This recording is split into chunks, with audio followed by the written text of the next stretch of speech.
April 2017. In the April 2017 issue of the Voice of Elijah newsletter, I first reviewed what I had told you in the January issue.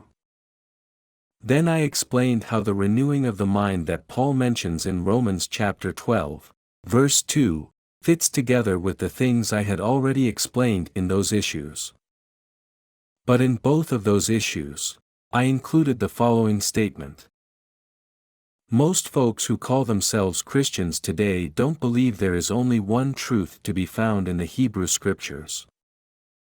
Instead, they believe there is some sort of smorgasbord of truths, from which one just picks and chooses whatever truth they find most acceptable.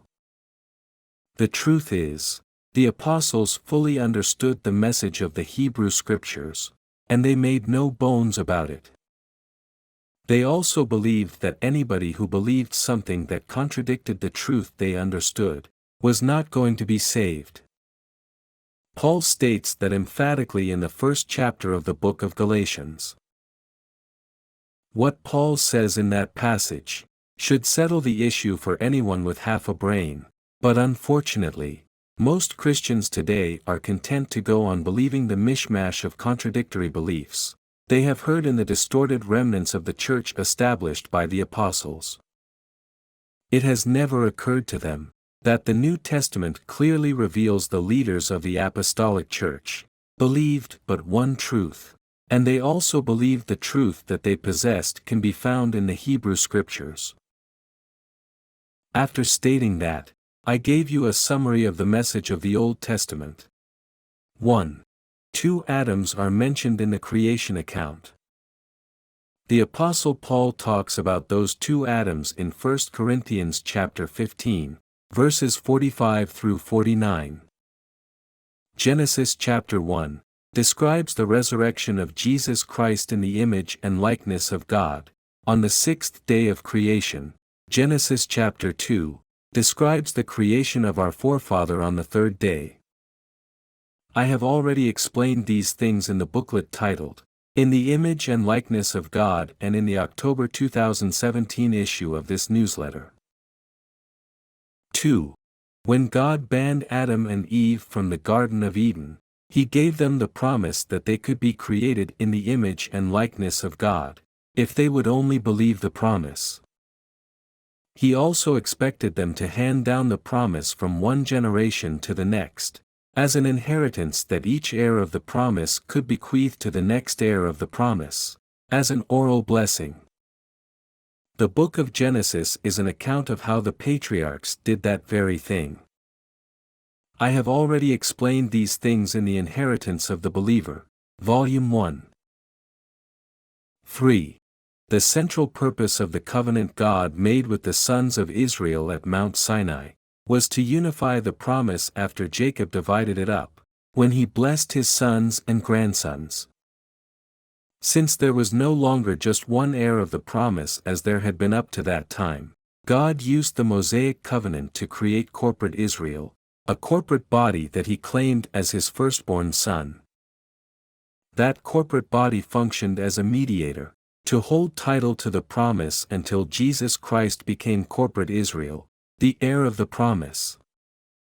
I have also explained these things in Not All Israel is Israel and the Inheritance of the Believer, Volume 1. 4. Under the terms of the law of Moses, an individual member of corporate Israel could be cut off from corporate Israel. Various parts of that law demanded that ultimate punishment. If the sons of Israel were aware that someone had violated one of those, they were expected to execute the individual and thereby erase his name from Israel. Even if they did not do that, God would cut him off from corporate Israel. That is, He would erase the individual's name from the census book of Israel that he maintained. For that reason, God alone knew who had been cut off from corporate Israel, and no one else had the right to say anyone was still a member of corporate Israel. I have already explained these things in Not All Israel is Israel. 5. God made 2 covenants with the sons of Israel at Mount Sinai. The first covenant required the perfect obedience of the corporate body, and did not provide a means of atonement.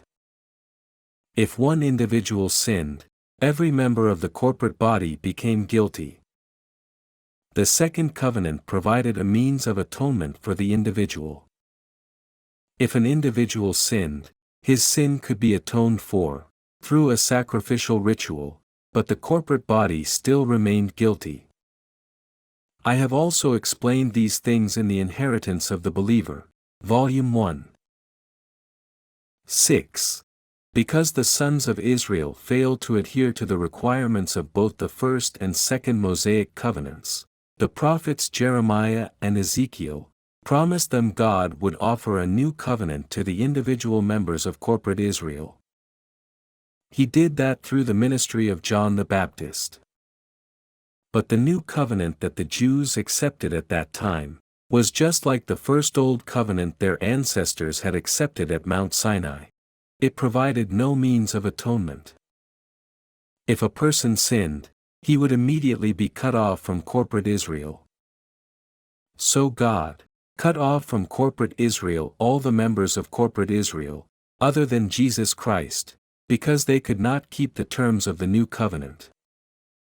I have also explained these things in Not All Israel is Israel.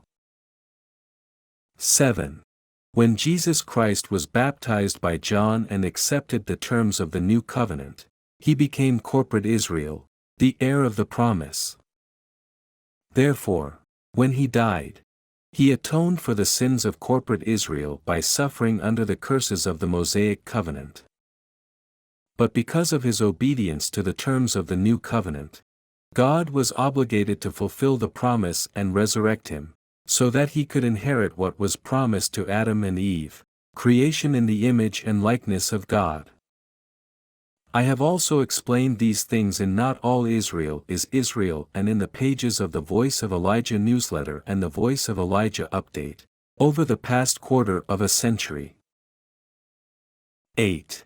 When Christ died, his death invoked the terms of the oral testament he had made prior to his death. Under the terms of that oral testament, all anyone has to do to inherit the promise is believe it, and apologize to God for the sins they have committed. Those who do that will be declared not guilty by God, those who don't, won't. I have also explained these things in the pages of the Voice of Elijah newsletter and the Voice of Elijah update, over the past quarter of a century. I told you that, if you intend to triumph over the enemy of your soul, you need to believe the things I outlined in the 8 paragraphs above, and you also need to know why you have chosen to believe them. That is because the truth they provide is a refuge in which your soul can hide, whenever you face a fierce onslaught of enemy forces. Without them, you will have nothing you can use to defend against the lies that Satan propagates, for the sole purpose of destroying the souls of men.